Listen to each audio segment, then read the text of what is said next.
Ya, lalu kita sambung lagi. Dalam persidangan ini dilanjut. Besoknya lagi sidang lagi. Ditanya sama hakim, saudara korban, saya mau tanya. Seolah-olah seperti itulah, karena ini kan sidang tertutup lah. Ini pernyataan ilustrasi pernyataan dari PH ya.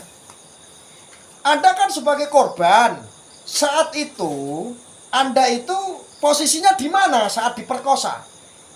Lalu si korban bilang, Pak Hakim, saya saat itu posisinya di atas, Pak.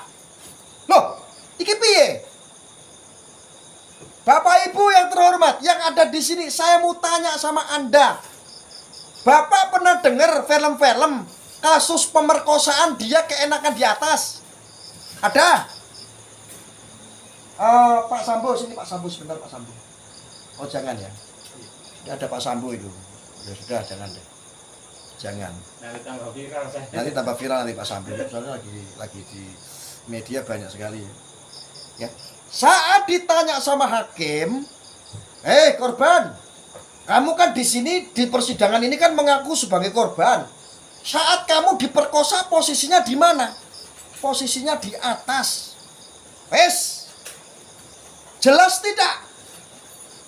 Terus waktu pemerkosaan itu terjadi, dia merobek baju kamu atau memaksa atau seperti apa? Enggak Pak Hakim, saya buka kancing sendiri. Bagaimana menurut Anda Bapak Ibu di seluruh Indonesia menghadapi hukum yang seperti ini? Coba bayangkan. Lalu ditambah lagi, karena ada tim pengacara, ini kan pernyataan-pernyataan ilustrasi kan dari tim PH ya.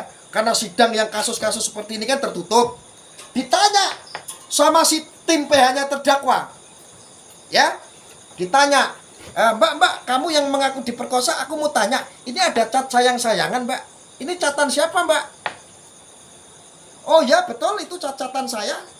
Manggil sayang, catatan mesra, manggil sayang cinta-cintaan. Betul dia mengakui. Si korban yang mengaku korban ini mengakui kalau itu cat mesra itu adalah dia menggoda Subeki. Menggoda Subeki yang saat ini dituntut 16 tahun penjara. Modar hukum kalau kayak begini. Kalau seandainya Subeki ini adalah tumbal dari keserakan Jin Tamak, Jin Tomang, lalu yang bertanggung jawab atas anak-anaknya siapa? Yang bertanggung jawab atas istrinya yang ditinggalkan dia di penjara siapa? Kalau hukum ini tidak benar. Apakah zaman sekarang hukum ini bisa dipastikan bisa menghakimi ketika ada saksi gosip? Apakah saksi gosip ini bisa menghakimi orang? Ya tanya, seandainya gua ngomong begini nih dalam sidang. Gua di tempatnya Pak Lurah, di sidang sama kelurahan, ya kan? Karena ada pernyataan kontroversi saya. Saya lagi bermusuhan dengan yang namanya Selamat. Seandainya. Karena saya bilang di Facebook, selamat tonggoku diperkosa sama tetangga sebelah. Istrinya Selamat. Istrinya Selamat diperkosa. Gitu? Istrinya Selamat diperkosa sesama tetangga sebelah. Bukan diperkosa, ditidurin. Kata saya. Saya yang menjadi saksi karena apa? Saya menduga. Lalu saya dijadikan saksi. Arya, kamu kata siapa? Selamat itu katanya kok istrinya diperkosa sama tetangganya, tidur sama tetangganya. Saya kata Pak Sambo. Apakah kesaksian saya itu bisa untuk menghakimi seseorang tanpa ada bukti? Tanpa ada saksi mata? Arya, istrinya Selamat itu ditiduri sama tetangganya. Kamu kata siapa? Ini kata orang lain. Apakah itu bisa dijadikan bukti? Kalau ini bisa, saya mau bilang, Bapak Oknum Jaksa, ibu kamu sudah nggak perawan ya? Ayo, kata siapa? Kata saya. Sah. Pusing saya. Pusing nggak? Pusing. Kayak begitu bisa memberatkan. Ya, coba Bapak Ibu di seluruh Indonesia. Saksi gosip sekarang ini bisa menjadi saksi beneran. Ini nggak melihat. Ini hanya mendengar isu. Dari sana. Ketika di dalam persidangan, saksi gosip ini dimintain keterangan. Ya Pak, Subeki dia mencabuli perempuan itu Pak. Gitu Pak Hakim. Oh ya, oke. Lalu untuk saudara saksi, tahu kalau saudara Subeki ini, saudara terdakwa, memperkosa si Miyabi, itu Anda dari mana? Beritanya. Oh, saya dengar dari Facebook Pak. Oke, berarti catat. Apakah itu bisa? Saksi-saksi gosip bisa menghakimi, bisa mempengaruhi. Kalau bisa, hancur hukum sekarang. Hancur sehancur-hancurnya. Ya. Jadi posisinya di atas. Buka kancing sendiri. Ada cacatan mesra. Ada cinta-cintaan. Ada sayang-sayangan. Pasalnya pemerkosaan, pancabulan, kekerasan seksual. Anune nganti suwek-suwek. Visume iki visum sekondi ku ya kuwi gumun. Ya, ini mudah-mudahan Kejagung, Bapak Kejagung, ya biar tahu ini hukum yang ada di Pengadilan Negeri Surabaya sebelum mendapatkan karma yang sangat besar, yang lebih sadis Bapak Ibu, biar tahu semuanya ini dituntut 16 tahun, ancamannya aja 12 tahun ya, ancamannya tok aja 12 tahun, ini maksimal masih ditambahin 3/4, jadi totalnya adalah 16 tahun tuntutan. Ya, coba. Sangat menyedihkan hukum zaman sekarang ini. Ya. Wes aja wedi Gus, pantang mundur lho. Sing wedi iki ya sapa? Aku urusan sama oknum-oknum itu nggak pernah ada judulnya takut.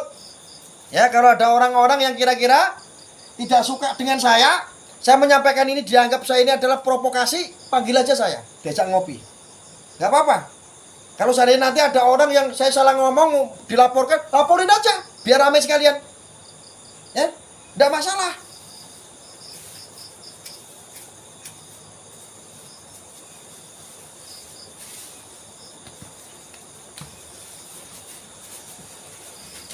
Ya.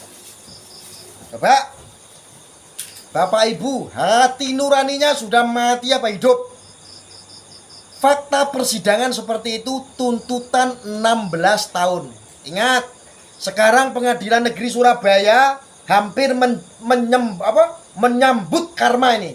Di demo sana sini. Kemarin dari mahasiswa, terus dari aliansi lagi, dari orang lain, dari pihak lain. Kemarin dari PCTAI. Untuk apa? Ini sudah kelihatan di Surabaya ini. Pengadilan Negeri Surabaya ini ada apa ini? Ya. Alam ini hancur Bapak Ibu. Ini karena manusianya. Karena manusianya. Musibah di mana-mana karena siapa? Karena manusianya.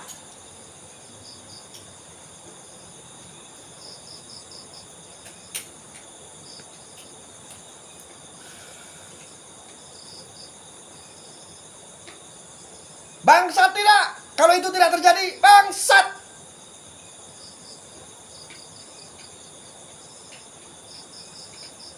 Kalau seandainya Subeki ini tidak bersalah, sampai dihukum 1 hari saja di penjara tidak pantas. Apalagi ini dituntut 16 tahun. Siapa yang bertanggung jawab terhadap anak-anaknya? Siapa yang bertanggung jawab kepada istrinya yang telah ditinggalkan? Bangsat tidak? Bangsat. Ini hukum harus ditegakkan. Oknum-oknum ini bangsat tidak? Bangsat. Ada kepentingan tidak? Ada. Dugaannya.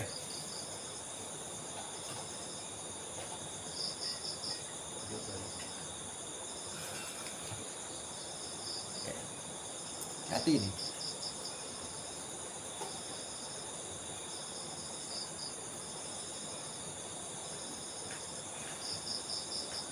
Gawino itu Pak Sambo gawe kopi dulu. Nah, biar saya semakin lancar. Kopinya kopi ST. Karena rokoknya ini udah rokok ST nih.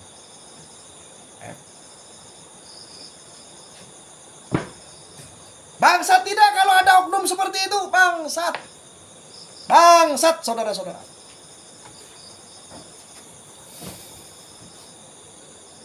Ya. Bangsat tidak? Bangsat. Ada nggak kata-kata yang lebih kasar daripada bangsat?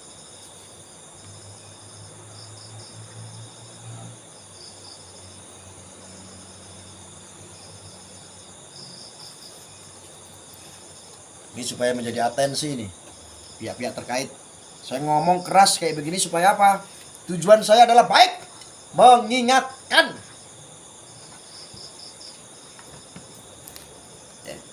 Karena sudah cukup perjuangan saya untuk menjaga marwah bangsa ini.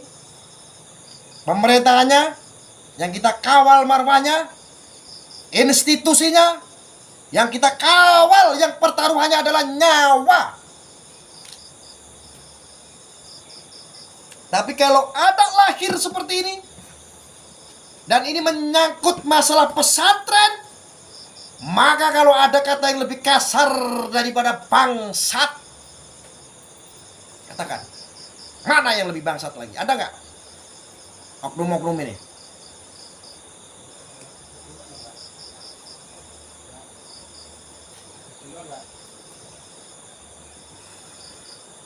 Adil tidak ketika ada kasus pemerkosaan?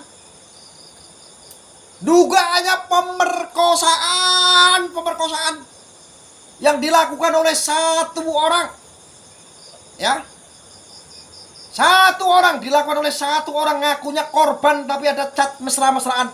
Pantas tidak kalau itu kasus murni pemerkosaan? Tidak ada, saudara-saudara. Gua belum pernah nemu yang namanya ada pemerkosaan itu pakai sayang-sayangan dulu, cinta-cintaan dulu. Ini murni pure. Dugaannya adalah perempuan tersebut, si Miyabi, ini menjadi pelakor alias penggoda. Shallu ala Nabi Muhammad.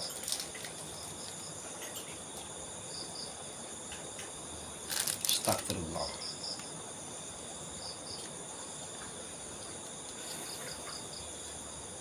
Astagfirullahaladzim. Astagfirullahaladzim.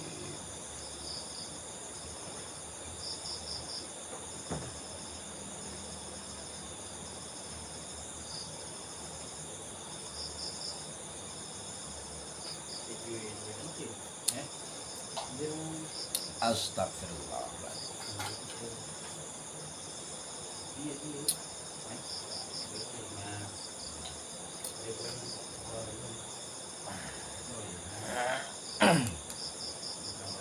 Ini fakta yang terjadi. Pelakor menjadi pelapor. Hanya untuk apa? Harta yang melimpah. Hanya demi apa? Ingin berubah kehidupannya lebih baik. Ini belum kalau kita kaitkan ada jin tomang, ada rentetan-rentetan yang menumpang di dalam permasalahan ini. Ini ada.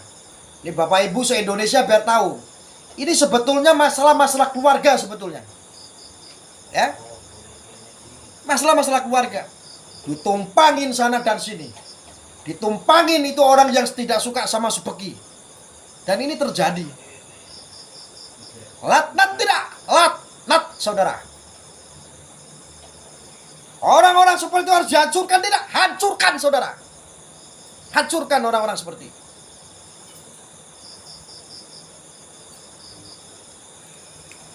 Ini untuk Pengadilan Negeri Surabaya. Ya, untuk institusi terkait, ya, saya memohon, saya meminta untuk apa? Ini harus dibersihkan, saudara-saudaraku. Ya, harus dibersihkan. harus dibersihkan. Harus, wajib dibersihkan. Kalau mau Indonesia ini adil, aman, sentosa, lestari, harus dibersihkan semuanya. Kalau nggak mau Indonesia hancur, bersihkan nih. Nih, ini entek-entek dajjal itu harus dibersihkan. Tahu nggak dajjal itu apa? Dajjal itu bukan kayak Selamat. Dajjal itu bukan kayak si Frankie. Dajjal itu bukan kayak si Paidi. Bukan. Dajjal itu adalah sifat tamak. Dajjal itu adalah sifat fitnah. Zaman sekarang kok ada orang ngaku beragama Islam, tapi kelakuanmu apalagi orang-orang yang mengatasnamakan aliansi santri. Aliansi santri lo mondok apa enggak? Mondok di mana?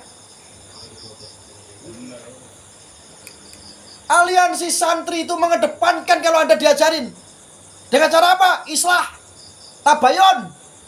Itu aliansi santri. Kok ada aliansi santri malah menghakimi pesantren? Kan rentetannya ke sana. Tabayun dulu.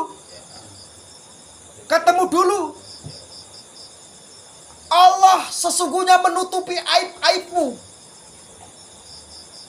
Sesuatu yang Anda sampaikan ke publik, aib saja, yang dimaksud aib saja kalau disampaikan, kalau itu benar saja, namanya menggibah. Apalagi nggak benar, namanya fitnah.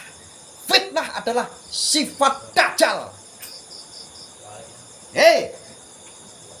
Yang kamu gaungkan tentang pesantren putra kiainya yang mencabuli santriwati belasan, Anda sudah terdoktrin oleh sifat-sifat dajjal. Ketika omongan Anda didengarkan oleh ribuan orang, kamu akan menanggung dosa ribuan orang. Dosa jariah yang akan kamu terima. Yang akan kamu terima adalah dosa jariah. Camkan itu baik-baik omongan saya. Ya. Saya sebagai ketua umum Cyber Anti Hoax, Cyber NKRI, mencegah yang terjadinya sifat-sifat dajjal. Apa yang saya lakukan adalah mencegah dari sifat-sifat dajjal. Nah, ini yang terjadi itu banyak sekali. Fenomena zaman sekarang, ketika viral dianggap sebuah kebenaran. Ini yang harus diluruskan. Ketika viral itu seolah-olah ya adanya. Kerjaan saya adalah untuk melawan arus. Tidak peduli kau mau hujat saya membela tukang cabul. Gak peduli kamu hina-hina saya sebagai pembela seorang predator. Gak peduli saya. Aku kok orang santri, aliansi santri, mondok di mana? Saya sudah lelah. Dari kemarin kita minta baik-baik, ayo tabayun sama saya, aliansi santri. Ayo kita diskusi yuk. Ayo kita ngobrol yuk sama Arya. Mana? Ngumpet semuanya. Orangnya ya nonton di sini. Yang ngaku aliansi santri, orangnya ya nonton.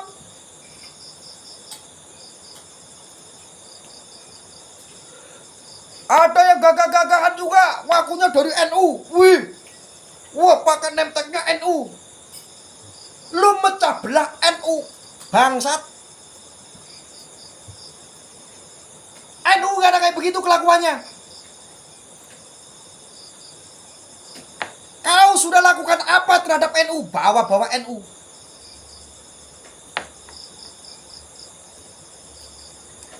Apa yang terbaik yang pernah kamu lakukan? Yang ada kamu mencemarkan ngaku NU, mencemarkan pesantren, menelanjangi marwah pesantren. Kayak begitu padahal ngaku sebagai aliansi santri. Padahal kayak begitu. Allah sendiri menutupi aibmu sesungguhnya. Tetapi kenapa kerjaan kamu adalah membongkar aib orang?